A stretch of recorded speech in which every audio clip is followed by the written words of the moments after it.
তো গাইস প্রথমে ভিডিও দেখো, তারপরে ফানি কমেন্ট পড়বো। तो चलिए शुरू करते हैं। নেমন্তন্ন বাড়ি আমাদের অনেকই থাকে, কিন্তু সেইভাবে আর যাওয়া হয় না। তো আজকে ছিল আমাদের পাশের বাড়ি একটা বিবাহ বার্ষিক, সেইখানে যখন যেতেই হবে তাই ভাবলাম একটা তোমাদের জন্য গেট রেডি করে নিই। আজকে আমার সুমি বাড়িতে নেই, ও থাকলে হয়তো ওর পছন্দ মতোই শাড়ি আমাকে পরতে হতো। আজকের ভিডিওটা আমি আমার যাকে নিয়েই করেছি। আমার সুমি বাড়ি না থাকলে আমার যা আমাকে অনেক হেল্প করে। সত্যি আমার যা আমাকে খুব ভালোবাসে। আমি যে ভিডিও করতে পারবো এটাই আমি কোনোদিনও ভাবিনি। আগে তো আমি একদমই সাজগোজ করতাম না, এখন যেটুকু করি আমার সুমির থেকেই শিখেছি। কি কি করলাম সেটা আমি তোমাদের পরের ভিডিওতে দেখাবো। এখন যেহেতু শীতকাল তাই সঙ্গে একটা চাদরও নিয়ে নিলাম। তোমাদের আদরের সুমির মা আবার ফিরে আসবে নতুন একটা ভিডিও নিয়ে। তোমরা সবাই ভালো থেকো। तो चलिए शुरू करते हैं।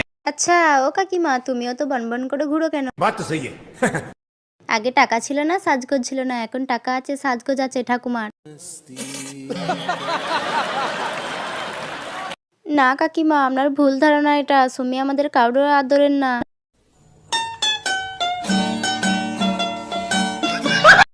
আদরের সুমি না, ও গালাগালি খাওয়া সুমি।